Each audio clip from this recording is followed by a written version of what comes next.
इस वीडियो में हम लोग कॉम्प्लेक्स नंबर में देखने वाले हैं conjugate of a complex number, यानी किसी कॉम्प्लेक्स नंबर का कंजुगेट को हम लोग कैसे निकालते हैं, कंजुगेट क्या होता है, इन सबको जो है इस वीडियो में हम लोग समझने का प्रयास करेंगे।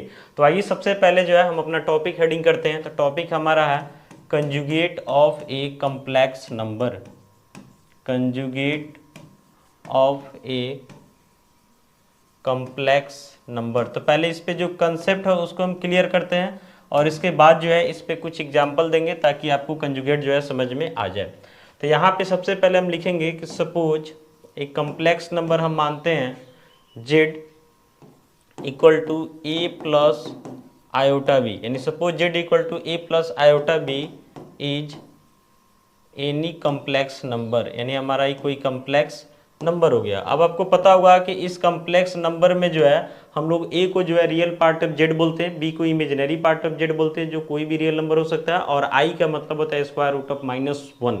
ठीक है, तो यहाँ पे एक कॉम्प्लेक्स नंबर हम जेड सपोज कर लिए। अब यहाँ पे हम नाउ करके लिखेंगे, now conjugate of Z, conjugate of Z. तो सबसे पहले समझिए कि कंजुगेट ऑफ जेड को डिनोट कैसे करते हैं। तो यहाँ पे लिखते हैं जेड और इसके ऊपर ही बार लिखे हुए, इसी को पढ़ते हैं कंजुगेट ऑफ जेड, यानी इसको क्या पढ़ना है, कंजुगेट ऑफ जेड। तो आपको आज जो जेड था ये क्या था, तो ए प्लस आयोटा भी था। ठीक है, कंजुगेट है तो यहाँ भी कंजुगेट डाल देंगे।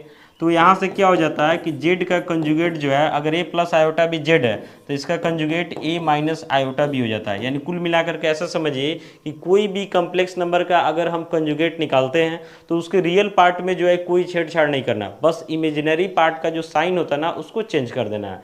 जैसे यहाँ से ए प्लस आयोटा भी दिखाई दे रहा है तो इसका कंजुगेट क्या हो गया, तो ए माइनस आयोटा भी हो गया, यानी आपका जो इमेजिनरी पार्ट था उसका साइन क्या हुआ, चेंज हो गया। बाकी इस पर हम काफ़ी सारे एग्जाम्पल देते हैं और भी क्लियर हो जाएगा, और भी कंसेप्ट भी बताते हैं। यहाँ पे जो हम ऐसे लिख रहे हैं जेड बार, तो इसको हम लोग क्या पढ़ते हैं, कंजुगेट ऑफ जेड। यहाँ पे जेड बार जो लिखे हुए हैं इसको क्या पढ़िएगा, तो इसको पढ़ना है कंजुगेट ऑफ जेड। ठीक है, इस पे कुछ और कंसेप्ट बताते हैं ताकि आपका कॉन्फिडेंस जो है क्लियर हो जाए कंजुगेट के ऊपर। तो देखिएगा कुछ नोट टाइप से हम लिखते हैं, यहाँ पे कुछ नोट टाइप से लिखते हैं, उसको समझने का प्रयास करना है। सबसे पहले यहाँ पे हम लिख रहे हैं कि इफ मान लेते हैं कि हमारे पास एक कॉम्प्लेक्स नंबर z1 है, क्या है, तो a प्लस आयोटा बी है, क्या है, a प्लस आयोटा बी। अब हमको बताना है conjugate of z1। Conjugate of z1 का मतलब ऐसे लिखेंगे कि a प्लस आयोटा बी का कंजुगेट। तो कंजुगेट में आपको क्या बताएं कि रियल पार्ट के साथ कोई छेड़छाड़ नहीं होगा, इमेजिनरी पार्ट का साइन बदल देना है। तो इमेजिनरी पार्ट यहाँ प्लस में है, रियल पार्ट जैसे वैसे रहेगा, और यहाँ प्लस है तो क्या हो जाएगा माइनस, यानी ए माइनस आयोटा भी हो जाएगा। कंजुगेट का साइन हटेगा और यहाँ पे लगा देंगे ऐसे। और भी काफ़ी सारा इस पर हम कंसेप्ट बता रहे, भी देखते रहिए। फिर यहाँ पे हम लिखते हैं कि इफ़ J2 इक्वल टू, मान लेते हैं कि हमारे पास कोई कम्प्लेक्स नंबर है ए माइनस आयोटा बी, क्या है, ए माइनस आयोटा बी। आपको बताना है कंजुगेट ऑफ J2, यानी ए माइनस आयोटा बी का कंजुगेट। तो कितना हो जाएगा, ए माइनस है तो क्या हो जाएगा, प्लस आयोटा भी हो जाएगा। बस इमेजिनरी पार्ट का साइन ही बदलना है। मान लेते हैं कि अगर ऐसा लिखा हुआ कोई कॉम्प्लेक्स नंबर है Z3 इक्वल टू, अगर आपको ऐसा लिखा हुआ कि माइनस ए प्लस आयोटा बी, क्या लिखा हुआ, माइनस ए प्लस आयोटा बी, और देन आपको बताना है कंजुगेट ऑफ Z3। तो सीधे लिखेंगे माइनस ए प्लस आयोटा बी का हमको क्या बताना है, तो कंजुगेट बताना है। तो रियल पार्ट के साथ कोई छेड़छाड़ नहीं होगा, यानी माइनस ए है तो माइनस ए ही रहेगा, बस इसका साइन चेंज करेगा। यानी प्लस आयोटा बी है तो क्या हो जाएगा, माइनस आयोटा बी हो जाएगा, यही इसका कंजुगेट हुआ। जैसे कंजुगेट का साइन हटेगा आपको इमेजिनरी पार्ट का साइन क्या करना है, चेंज कर देना।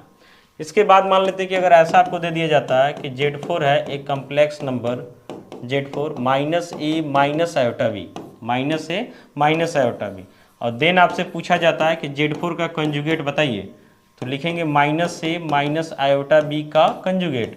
तो रियल में तो कोई छेड़छाड़ करना नहीं है, माइनस ए रहेगा, इमेजिनरी में माइनस आयोटा बी है तो साइन चेंज हो जाएगा, यानी क्या हो जाएगा, तो प्लस आयोटा बी हो जाएगा। ठीक है, मान लेते हैं कि अगर आपके साथ जो है ऐसा क्वेश्चन दिया जाता है कि एक कॉम्प्लेक्स नंबर है Z5, जो मान लेते हैं कि सिर्फ ए लिख दिया गया। सिर्फ ए लिखने का मतलब इसमें इमेजिनरी पार्ट नहीं है।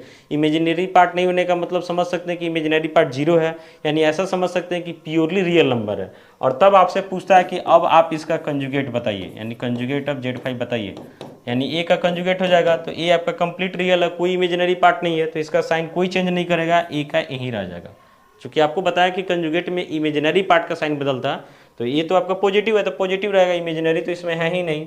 मान लेते हैं कि अगर ऐसा क्वेश्चन आपसे पूछा जाता है कि Z6 equal to a complex number है -a, और तब पूछा जाता है कि Z6 का कंजुगेट बताइए, मतलब -a का कंजुगेट, तो माइनस यही रह जाएगा चूंकि इसमें रियल पार्ट नहीं है।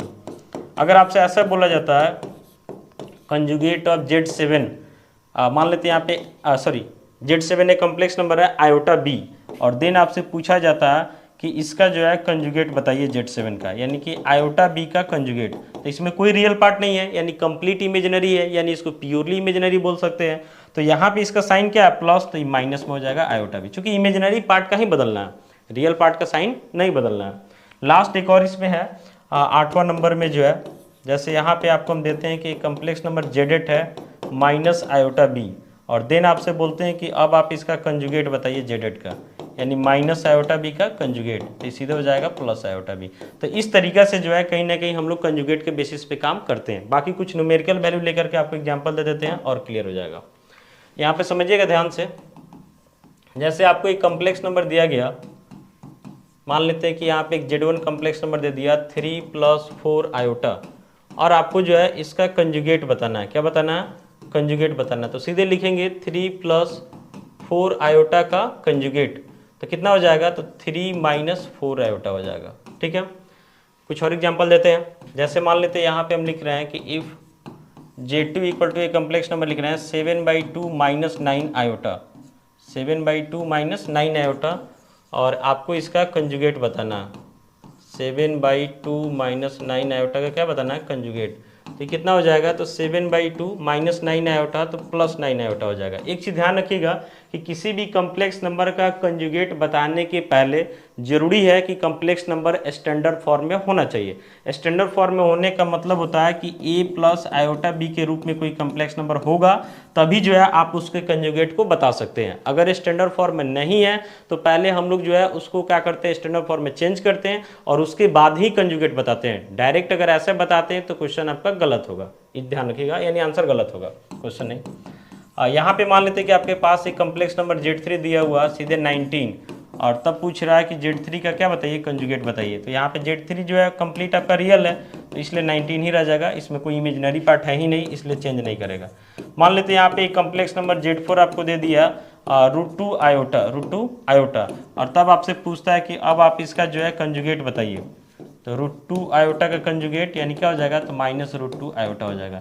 तो बस ध्यान रखना है कि कंजुगेट में जो है सिर्फ इमेजिनरी पार्ट का साइन ही चेंज करता है, और कंजुगेट बताने के पहले जो है कम्प्लेक्स नंबर आपका स्टैंडर्ड फॉर्म में होना चाहिए, यानी a + आयोटा b के रूप में होना चाहिए। अब आप बोलते हैं कि स्टैंडर्ड फॉर्म में नहीं है, तो ऐसा बात नहीं है, 19 है तो आप इसको चाहें तो लिख सकते हैं 19 + 0 × आयोटा, तो जाहिर सी बात है कि स्टैंडर्ड फॉर्म में है, तो यहाँ तक तो कोई दिक्कत नहीं है। तो बाकी जो है आगे हम लोग फिर वीडियो में समझने का प्रयास करेंगे। तो इस वीडियो को देख करके आप कमेंट बॉक्स में बताइएगा वीडियो आपको कैसा लगा। मिलता है अगली वीडियो में, थैंक यू।